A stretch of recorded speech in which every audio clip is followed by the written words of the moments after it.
Hello, I will be discussing alcoholism and specific treatments for this disease.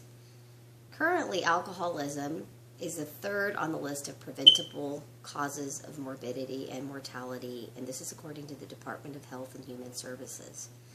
And according to the National Institute of Health, 18 million Americans suffer from alcohol abuse. So what causes this particular addiction to this particular substance is what we're going to discuss today in this first portion. Alcoholism is a brain disease. As Bill W., the founder of AA, once said, he was afflicted with an allergy of alcohol. That is, in fact, what it is.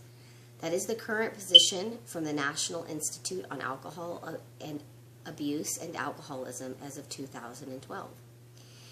It is a chronic and progressive disease. There are multiple scientific studies that show the genetic tendency for alcoholism to run in families. It is not, however, a one determining factor. There are other factors. Environmental factors like childhood trauma, social environment, mental illness, or an early use are also contributing factors. There are science-based answers for the basis that alcoholism is a disease. Disease, by definition, is any illness that changes the form of cells in a negative way, just like with AIDS, heart disease, or lung cancer.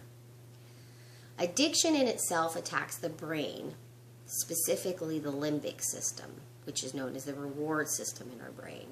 Its motivational power creates a compulsion to use not only for pleasure, but once the pleasure is gone, chemical changes actually take place in the brain, and the compulsion to use still exists. Let's look at alcohol process in the digestion to understand. When alcohol is consumed, it bypasses the normal digestive process, enters the bloodstream through the small intestines, and travels to areas in the body that are high in water content and blood vessels, such as the brain. After its cellular changes take place, it then leaves the body through the liver. Alcohol sits in the brain. As it's sitting in the brain, it suppresses normal brain function and causes permanent negative changes to the brain. We know this because of brain scans that researchers have seen.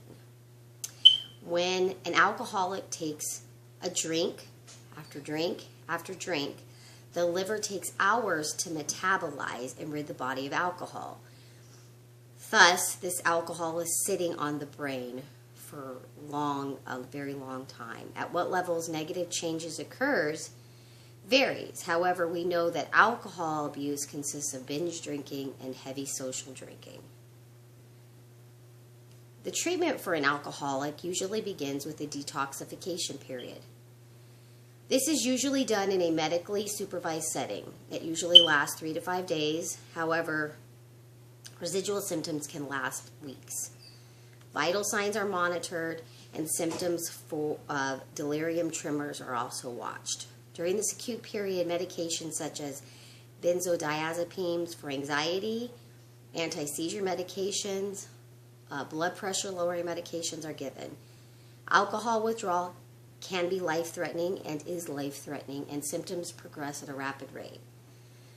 The symptoms can begin as early as 2 hours after the last drink and can linger for weeks. The symptoms range from shakiness to seizures. So medical care and observation is necessary during this time frame. Once the detoxification period ends, that's when the treatment that we're going to discuss in detail begins. There are several different types of treatments depending on what the individual wants and what the particular provider believes will work. There are options for inpatient rehab, outpatient rehab, medication, or therapy, or a combination of everything. All researchers do agree there is no one cure for the disease. So let's begin our discussion on the different types of medications used in the treatment. Again, medication and therapy combined are what is recommended. But specifically medication. Disulfiram, also known as Antabuse, is one of the oldest used medication. It was approved in the U.S. in 1951. It is taken daily, and the dosage is usually 250 milligrams to 500 milligrams.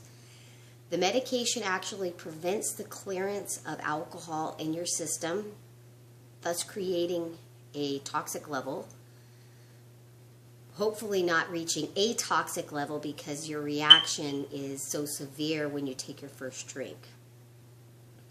Symptoms are vomiting, high blood pressure, heart palpitations, and really, quite frankly, the client gets very sick for a while.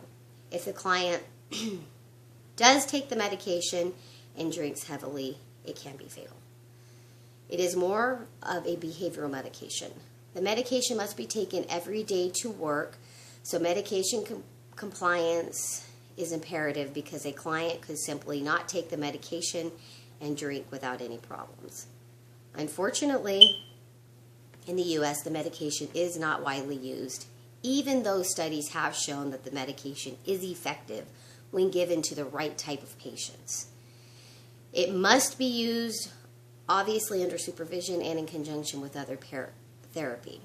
It is a medication that is used for the alcoholic that has a very high motivation to quit and has failed multiple other attempts. The next medication we will discuss is Campril. It received its approval in 2004 by the FDA. It is given in tablet form, typically 333 milligrams. It's been shown to be very safe and moderately effective, making it more dispensable from physicians. However, this medication is also not frequently used in the U.S. This is partly due to the fact that physicians still debate the issue that alcoholism is a disease. This medication is not completely understood, but what is hypothesized is that the medication restores balance in the brain after long-term addiction by restoring certain neurotransmitters associated with the imbalance. It essentially decreases the craving for alcohol. There is also a drug being used now for alcoholism treatment known as baclofen. Its original use is to treat muscle spasms. It's been known to suppress the reward system in the brain, again stopping the urge to drink. This is most widely used by the alcoholic that hasn't had any success with previous drugs or therapy. Studies do show that baclofen's efficiency is decreased if the patient suffered from mental illness. Along with any of these medications is another important component of treating alcoholism, that is the psychotherapy aspect, and that's what we're going to discuss in detail. Cognitive behavioral therapy is a method used to assist in treating alcoholics. There's a branch of psychology that studies human learning behaviors. The methods are based on the theory revolving around maladaptive behavioral patterns and how to unlearn them. Specifically, a particular type of this cognitive behavioral therapy is known as cognitive behavioral coping skills, or CBST. It is widely used and much success to treat alcoholism. Different treatment centers have some slight differences in the presentation of the program, but there are really just some basic concepts. It is a one-to-one therapy that is usually done towards the end of a rehabilitation program. It is done for the motivated client. The first concept is that the guiding theory is one of a social cognitive theory. The alcoholics lack the ability to cope with life stressors, which then leads them to excessive drinking. It implements individual coping skills as well. For example, if a client has anger problems, then the therapeutic skills to assist in anger management is used. Techniques specifically used in this therapy are modeling. They use tools for instructions, role-playing, and behavioral rehearsal. The main goal of the therapy is to use the skills they've learned to abstain from drinking. The abstinence goal is so important that if a client does show up for an appointment under the influence, they are transported home and they cannot complete the session for the day. It is not so much as a negative reinforcement, rather they need to know that their complete and total clarity and attention is needed, and the therapist conveys this message by making sure they're wanted back for their appointment. A typical session is the first 15 to 20 minutes the client is talking about any life problems. the therapist tries to adhere to the program, which can be difficult when the client wants to discuss their problems in detail. However, denying the patient this time can mean abstinence is compromised. There is then a period of reviewing of the previous lesson skills and going over any homework. A very important part of each therapy session is role play. An example of a role play situation would be having the client recall a situation at some point in the past where a new skill could be utilized versus their old behavior, and they do this by actually acting out with the therapist. The next type of therapy I'd like to discuss is motivational enhancement therapy, or MET. It is designed to help the drinker that is ambivalent to be in therapy, and it is meant to provoke an internal rapid change. It is not a step-by-step guided recovery session. It is meant to motivate the client to change themselves through their own personal resources. The first session is usually a battery of tests, and the therapist then goes over the results with the client, asking questions like, what does the client want to happen with treatment? The therapist is looking for the motivation, social, behavioral, environmental factors. Oftentimes the client's significant other is encouraged to be included in the session. It generally consists of 4 sessions with the duration of the treatment being 90 days. Therapists are concerned with reaching their clients with 2 main objectives. The first being, how much is their drinking a problem? Having them recognize that. The second objective is assessing whether they can make a change and how it will affect them.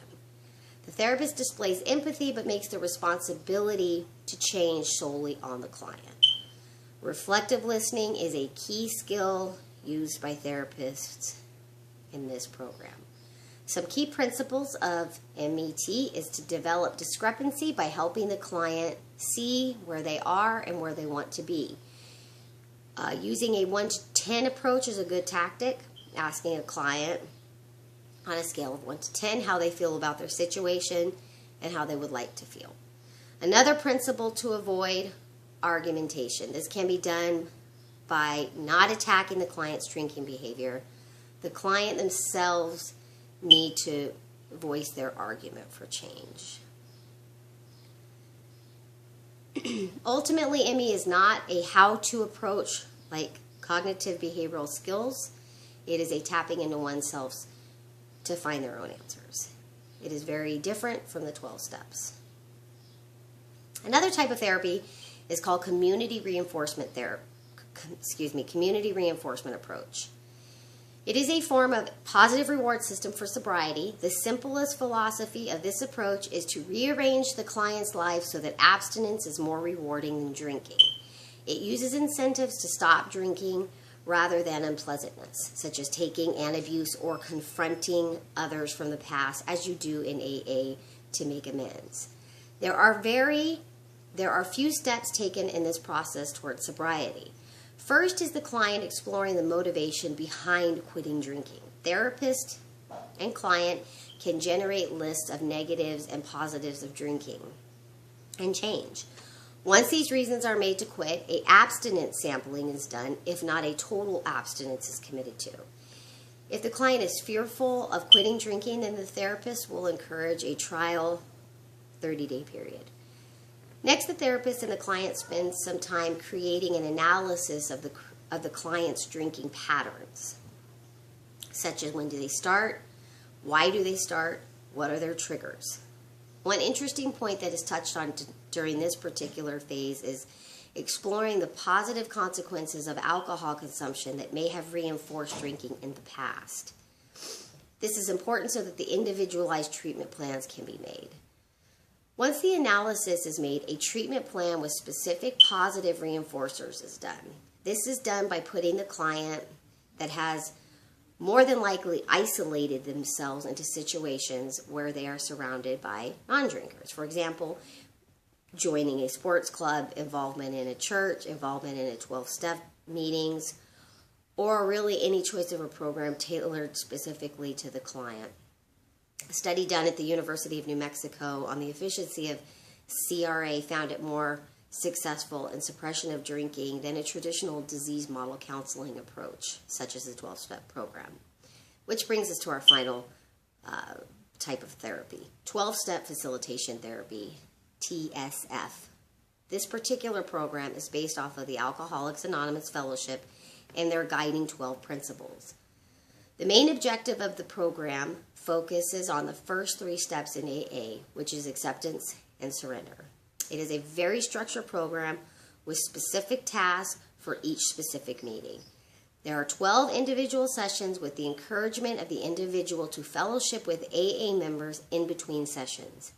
The goal of attending one AA meeting daily to obtain 90 meetings in 90 days follows the AA tradition. In the TSF, 4 core topics are covered with 6 elective topics. The first core topic is the introduction to AA. This includes our self-assessment of drinking by gathering a very extensive alcohol history. But the main idea of the therapist is to get the client to draw that connection of their drinking to their negative consequences. Then the therapist goes over the 12-step overview. The client is going to get a journal. They are going to be required to write in it frequently at their AA meetings. They'll bring it to their sessions. It is a very, very integral part of this treatment. Concept 2 is acceptance, which is the very first step in the AA. The client will learn they are powerless over alcohol and their lives are unmanageable. The client will learn the stages of acceptance by discussion with the therapist with specific activities and through the use of the journal. Concept 3 is surrender. This is also the steps 2 and 3 in AA. Reading of the steps and then discussion of the steps is done. Concept 4 is getting active. This is the idea that only working the 12 steps will get you sober and to stay sober.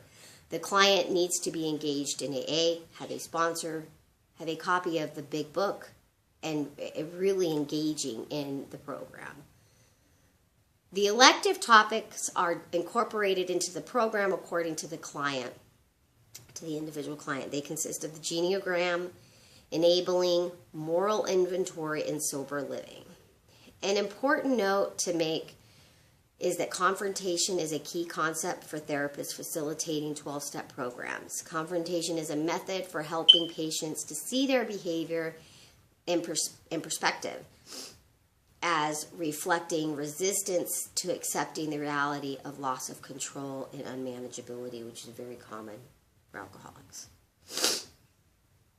Most of the treatment programs are what are currently being used. However, there are a few little alternative treatments that I wanted to throw in there just to give you a quick explanation that there are so many ongoing research and treatment for alcoholism. An interesting one is psilocybin, which is the psychoactive component in a hallucinogenic mushroom. And the idea is that the hallucination will elicit a spiritual awakening, much like the one that Bill W., the founder of AA, describes in his book. Bill goes as far as saying that without the spiritual awakening, alcoholism can't be changed and the alcoholic will remain hopeless. And it's currently being used under strict guidelines at the University of New Mexico.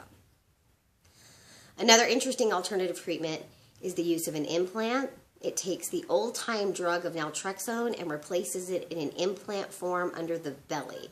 And it is time-released over a few months. It has been known to decrease the cravings for alcohol, making it easier for the alcoholic to maintain sobriety. This concludes my discussion on the treatment of alcoholism.